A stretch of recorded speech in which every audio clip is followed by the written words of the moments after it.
Hello everyone and welcome to this week's REEFLEX Piazza Facebook group community reaction. Now before we start, some very exciting times. The first thing I want to let you know is we have a Photographer of the Month competition starting very soon. Let's head into the Google Chrome where I bring up my notes here. So the Photographer of the Month, every single month. So this first one will run from the 1st of March to the 31st of March. That's when the submissions will count. And then I will be monitoring what everyone's posting. And then in the first reaction video of April, I will let you know who the winner is. And the winners get some really cool stuff. You get a $100 voucher. Dollars, euros, I'm sure. Currency will change, obviously, but 100 of your currencies to spend in the REEFLEX online store. So you can buy some sweet new G-Series gear. If you so wish, buy whatever you want. And you will be mentioned in REEFLEX's newsletter and blog, which is cool because the audience for that is quite large. So that's really cool. And the REEFLEX team will contact the winner once I've chosen them and let them know who it is. So that's very cool. Look forward to getting your submissions, to seeing your submissions in the Facebook group. Everyone's posting, like the standard of what everyone's posting is already so high.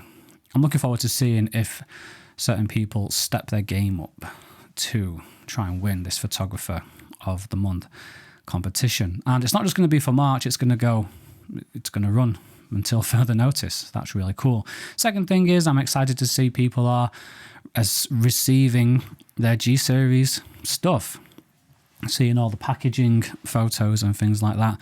Great to see that people are getting their hands on these things now and that they can test them out and start posting their results in the group. And I am going to be stay tuned for a video. I'm going to be making a instructional video on the best practices on actually attaching your G-Series lenses to your REEFLEX case. And I'm going to be including the filters in that as well. So anyone who is not sure, there is an instruction manual that comes with the G-Series. And I'm sure there's something online as well, like a graphic that the REEFLEXes can share, but I will be making an instructional video as well. So you can be in no doubt and you can get started with your G-Series lenses straight away. But the main reason we're here today is to react to your photos. So we're already in the Google Chrome. Let's have a look here. And this, I believe, is one of the first, where am I?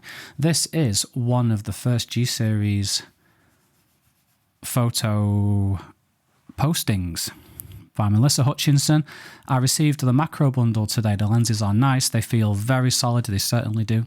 I did take some photos with the lenses. I'm using an iPhone 13 Pro at the moment. I invested in the G-Series for when I eventually upgrade my phone. Yeah, that's fantastic. I did a lot of testing with my 13 Pro Max before upgrading to the 15 Pro Max, and they work brilliantly across both of those devices. And these results, let's have a look here. Long range macro REEFLEX app. Brilliant. Look at that shallow depth of field. Really makes these parts of this plant or whatever this is stand out. This is the beauty of the two macro lenses, because you have the long range macro where you get a little bit further away, and the REEFLEX app as well. There's a macro demonstration video going to be dropping soon where I show you in the REEFLEX app how you can go from focusing as close as possible to as far away as the lens will allow. You go from 0 to 1, and it's very cool, and it can dramatically change your composition. Don't know if these were taken both with the long range macro, but if they were, this is that in action. You can see here the furthest focusing distance, this photo, and the closest focusing distance in this photo. So that's really cool. Next, another G-Series thing. This isn't going to all be about G-Series, by the way. These are just the images that caught my eye. Fisheye. I'm keen to see who is invested in the fisheye and what sort of photos you'll be capturing, because it is a unique focal length, as you can see here, perfect for this kind of photo, with getting this window in, as well as the hangar here with all of these aeroplanes.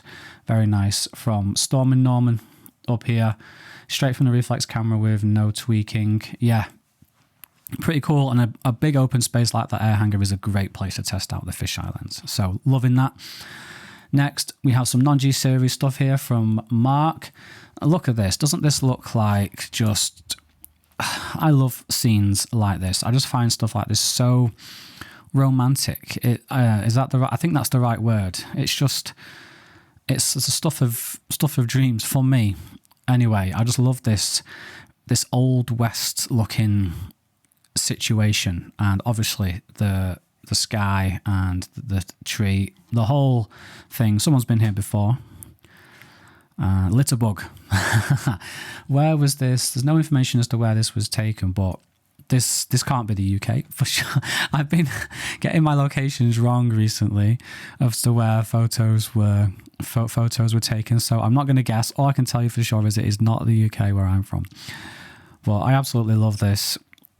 You've got, of course, the leading lines of the track leading to the point on the horizon. These two trees actually frame the leading lines nicely. The lines don't always have to go. When you use leading lines, you don't always have to lead them from the edges of the frame. These two trees actually reinforce these two leading lines and enhance them and keep your attention on this point here. And it also happens to be where the clouds are at their most interesting as well, with this fiery sky. Red sky at night, sailor's delight, as they say. Oh, could this be sunset? I mean, it's sunrise. Who knows? Either way, love it. Well done, Mark.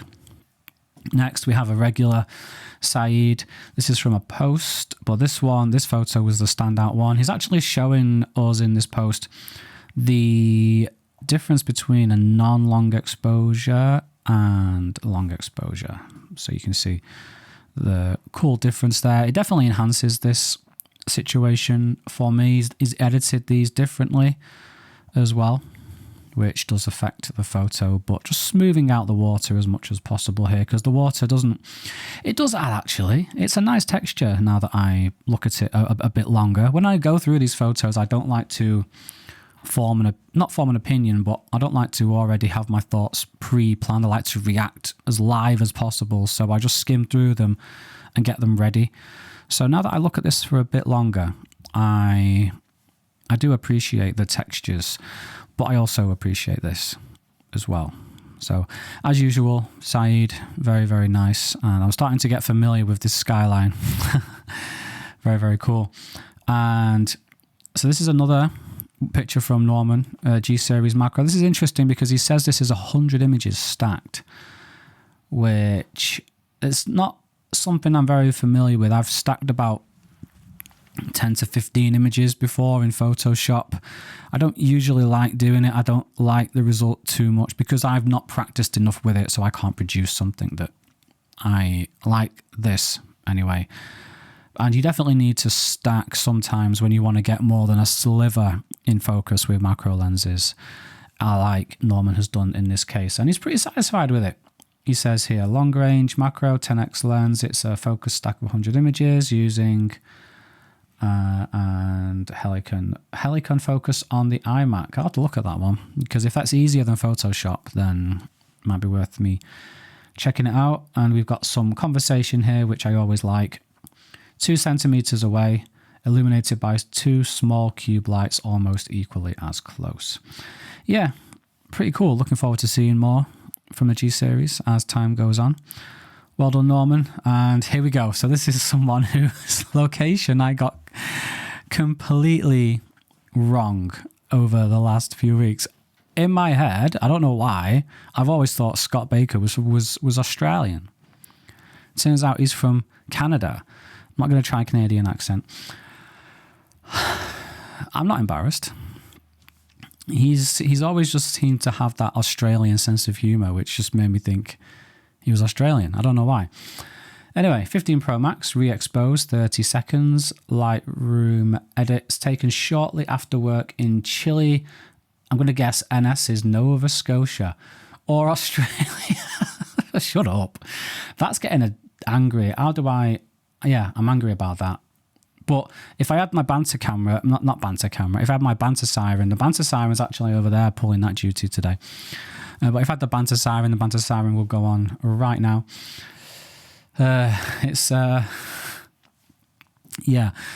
Sticking with the photo though, I love how the re-expose with the RAW has allowed you to capture all these textures. Now, when you use a processed app, or an app that captures processed files, you can often lose all these very, very fine details. But the RAW files let you maintain these details. You do need to sharpen later because of how they work, but the detail is there. You can add grain and sharpening, and you can add a high pass filter and things like that to sharpen your images. But this is fantastic. I love how you've got bits of long exposure scattered through the image as well as just up here. So you've got all this still very cool texture, and then you've got the ice with the flowing water. It's quite a unique image. We don't see much of this. In fact, I don't think I've ever seen it in the group, especially in one of these reactions anyway. So that's really cool. Love the contrast in the colours as usual. And yeah, I think, is there any more information? No, but I'm going to stay angry about this just for the banter. Next. So this is somewhere I'm more familiar with a little bit, which is London. Out and about in London, not to take photos, unfortunately, but couldn't resist trying to capture this classic location using ReHeld. So this is where ReHeld really comes into its own. This is a perfect re-expose situation. This is a perfect ReHeld situation because you don't draw attention to yourself on this busy bridge. Not that Londoners really care. Hugh will attest that when you whip out a camera in London or a tripod or anything, Londoners just don't care. They just walk past you, which is fantastic. It's what I want. That's what I want anyway. But even so, just whipping out ReHeld, and you just look like you're just capturing a photo like anyone else would. There's no reason to draw any attention to yourself. You don't have to worry about the vibrations of the bridge ruining your long exposure with ReHeld. And I love how you've captured someone else taking a photo here. She will have you in her background as well. So that's quite funny. And you've got some new buildings going up in London, which are definitely going to ruin that skyline.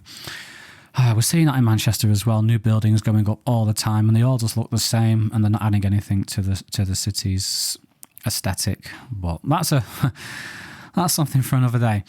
Very, very nice. Well done, Hugh. And last one today, we have an image from Paul Bravery, who his edits always interest me.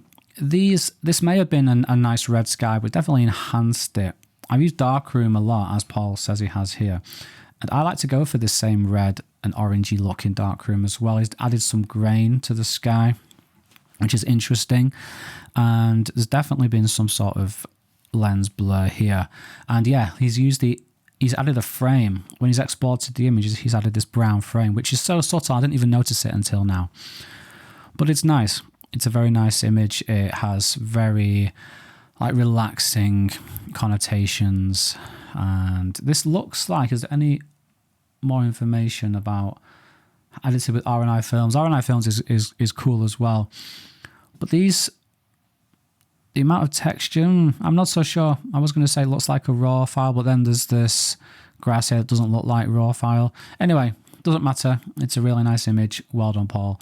And that's everything I have for you today. So thank you very much for watching. Don't forget about the Photographer of the Month competition, and I can't wait to see next week about people taking photos with these reflex lenses. Let us see what everyone and the reflex lenses themselves are capable of. Thank you so much for watching. Hope you have a great week, and I'll see you in the next one.